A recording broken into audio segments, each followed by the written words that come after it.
Welcome to Module 1, where we're going to talk about variables and constants. Let's jump right in. So, what is a variable in C? What does that mean? How do they work? Well, I like to teach from the IDE, and we're using REPL.IT here if you want to follow along. Right now, what we're looking at is a specific thing that we created. Now, this is the default output when you create a project for C, okay? And in this project, you're seeing that we have a specific set of things. So let's go over that real quick before we get any further. Our include up at the top includes other libraries that we need to run to have certain things available to us. In the studio.h or stdio.h library, we have the string data type, which we will talk about in later classes, but strings are not primitive types, right? We have primitive types, and we're going to talk about those primitive types when we go into data types. Right here we have what's a data type that we're going to use in this specific instance when we run our main method, our main function. The int. Int stands for a number that is of absolute value. It has no decimal. We have the name of our function, and then we're telling the actual function that there are no parameters, okay? There's nothing that we need to pass in. Excuse me.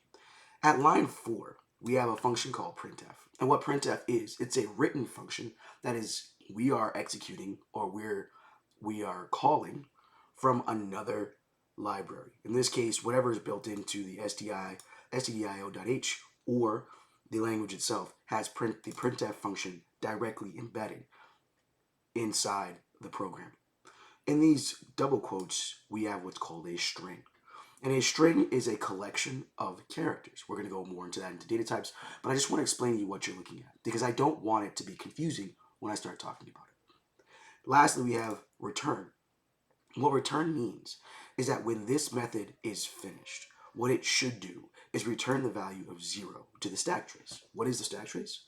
The stack trace is the order in which your code is run when it is run at runtime. Okay, so our main method is, or our main function is the first function that fires when we are running our C application. The last thing that fires is return 0. Everything in between those two lines that we write are a part of the function's sequential or procedural programming. Now, how do I know I'm looking at a function, right?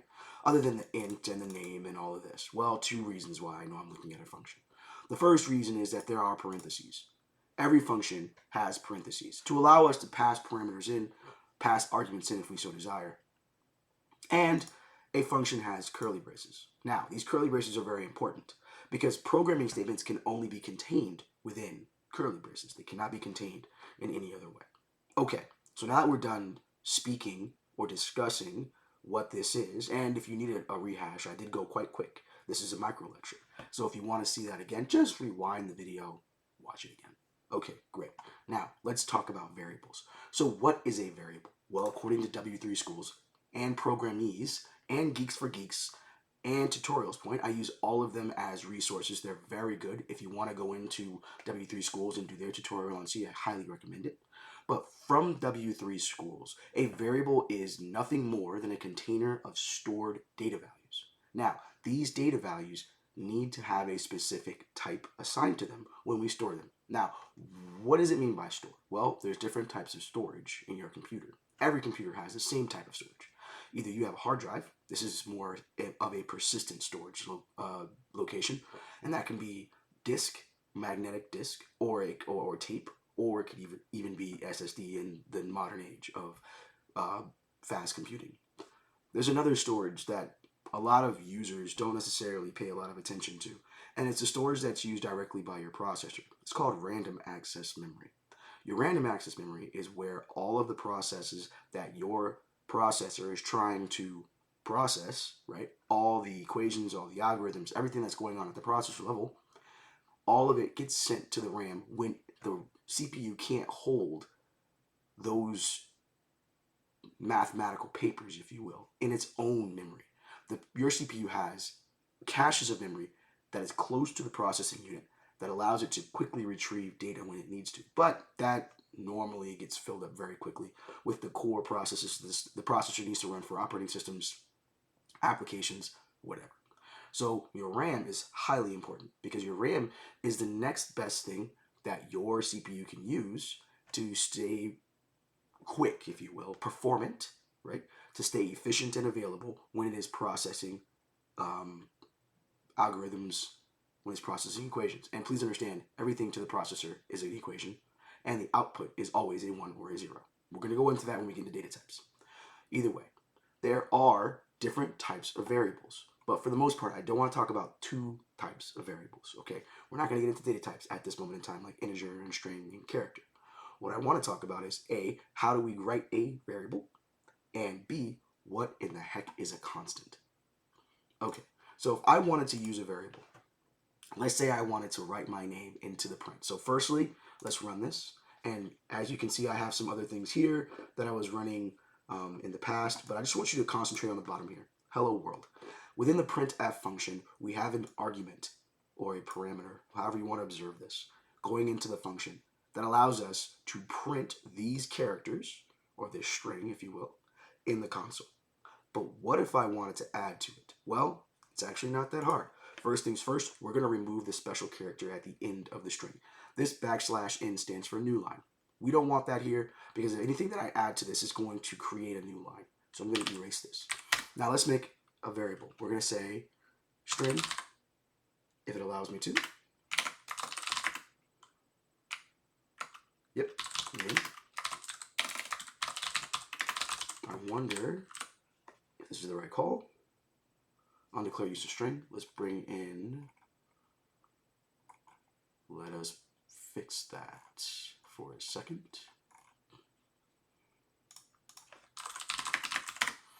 I want to use strings, it's just easier.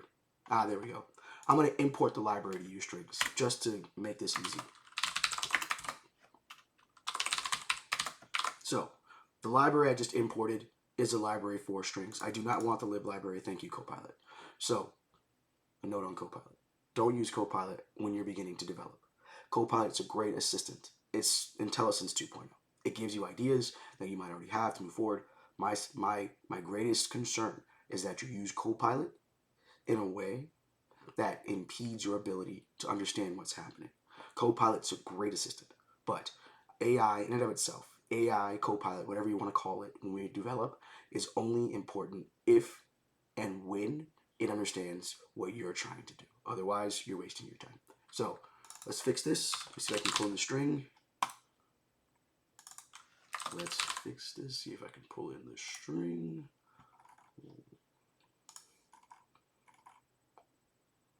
Yes. I have to do this the old school way. So we'll say str. Normally when I create a string array like this, what I need to do is I need to give it a value, enough characters in the value. I'm already getting too far ahead of myself, so I'm not going to explain this until I get to the strings module, which is later on down the road, but I want to use my name. So in this case, I will use this specific, as a matter of fact, is it just str? No. Okay. Car, str, we're going to say 25. There we go. We should be good now.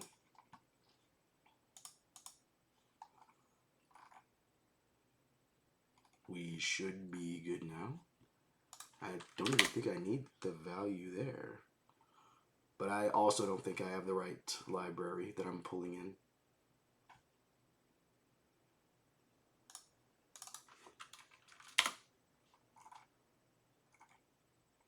That's right. Okay, great. Got it. Finally. I develop in a lot of languages. C is one of them. Developing in C++, Java, Python, the syntax always changes. Excuse me, I'm not feeling well. Okay, so right now we have char, and char is a data type that allows us to present symbols.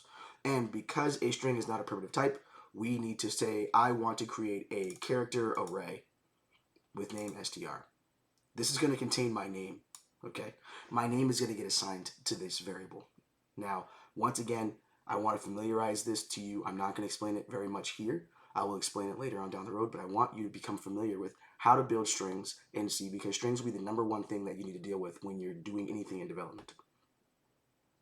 So we have so if I read line 5 from left to right, because this is English English is left to right, so it executes from left to right. All right. This is what this line 5 is asking the CPU to do.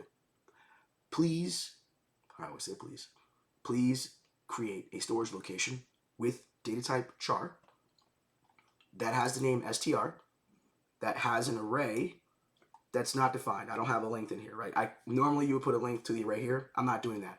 And the reason why I'm not doing that is because I don't want to have to count out all these characters. Each one of these symbols, each one of these letters, numbers, whatever that I have inside these two curly braces, inside these two double quotes, that represents a character.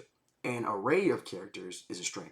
What I'm looking at here is an array of characters in the form of a string, and that's what I want.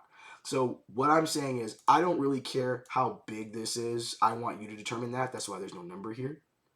And now if I wanted to use it, it should be as easy as saying char. STR. STR is the name. Can we not do that? I clicked too many things and then Copilot decided to do what it wanted to do. It doesn't like the plus, so what we'll do is I think we'll just do a string interpolation here. And that should be good. So what's string interpolation? All right. Once again, not something I'm going to talk about too detailed here, but in the printf function, what I can do is I can take this variable, I can place it at the end behind a curly brace like it's a parameter in the function, and I can call it in using a format specifier like %s into my string. Now, once again, this is way ahead of the curve. I just want to show how variables work. I might do an easier variable after this. So let's run this, and you should see down here, it'll say, hello world, I'm Francis Fiske. An easier way to use strings is to use, or an easier way to use variables is to use integers. So if I said int, and I said age, 25,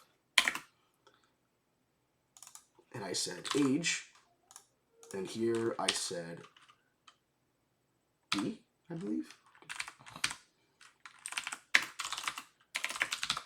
So in printf, or in any format string interpolation, the format specifier changes based on the data type that you're using. So as you saw here, I said %s, and it printed the string just fine. But I'm saying %d because I want to print an integer. And so I have an int. What line 5 is saying is, please reserve storage for a integer, a data type of integer, with the name of the variable being age, assigned the value 25. So now when I print this off, it should say, hello world, I'm 25 years old. But notice I did not add 25 here. 25 is saved to the storage location age. One last thing I want to point out is a constant. So what is a constant? So if I say const, what changes? Well, let's print this out and see if anything changes.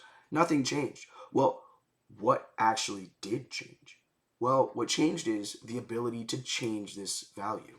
So if I remove the const and I say age equals 28, if I do this, these are two different ways that I can assign a value to the variable age. You can reuse variables. They're not disposable. You can reuse them. Oh, they are disposable, but what I mean by disposable, there's not one use. They're not a one-time usage, right? So in this line, I'm doing what's called initialization. What I'm doing is I'm declaring the variable on the left, and I'm assigning a value on the right, and this is the industry standard. You should always do this. There are very rare instances where you wouldn't do this. Never, ever declare a variable without initializing it with a value, because what you are doing is you are creating an instance where your program can cause memory leaks due to the fact that you are asking your program to hold memory space that it doesn't need because there's no value there. So please, with all haste, do not do this. This is taboo. It is not allowed. Not in my class at all. Always assign a value. There are instances where assigning a value is not possible, and we'll go over that in looping or recursion.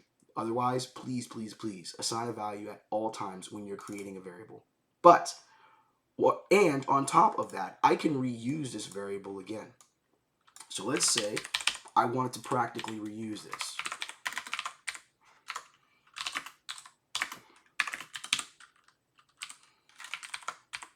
I'm not going to say int age.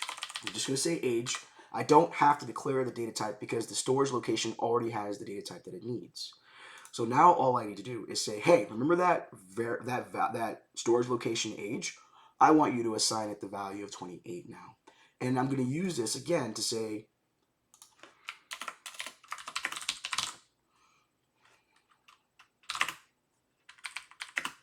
I'm going to use it to talk about how old my brother is. Now notice there's something interesting happening here.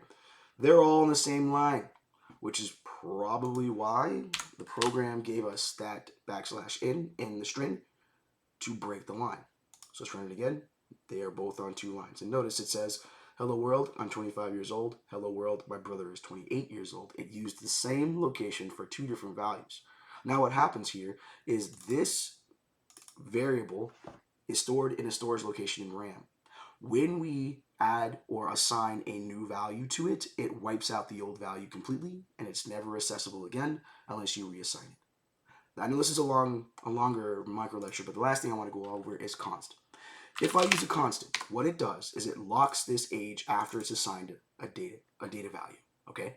When I give the word constant, it assigns this value to age and it locks it so it can never be assigned a new value. Notice there's an error here. Cannot assign to variable age with const qualified type const int. What that means is this is locked because it is now a constant.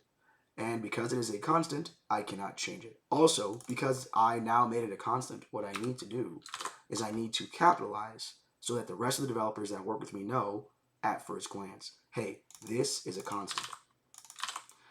If I wanted to, let me comment this out. I'm going to comment out the line 7 because it's going to fail. And I'm going to run this. What do you think is going to happen? You can pause it, run it yourself, figure it out. All right, well, if you figured it out, you're correct. It'll print off the same number twice because 25 was never removed and it's a constant. There are certain situations where we want to use constants in our code. There are constants already built into your code. There's constants already built into libraries that we would use. Our math library has constants already built into it for things like pi or algorithms like log e. Those already have constants that don't change. We know they don't change, so they're already built in. But there's other constants you might use in your program that either the values don't change very quickly or they don't change at all. This is why we use constants. Another reason why we use constants is because constants are very secure. When you run your code, nothing after compile, nothing can change that. So this is one of those situations where if I know the value needs to stay the same and I don't want it to change unless I recompile again, well, make it a constant. Okay, well, that's it for variables and constants and a little bit of data types.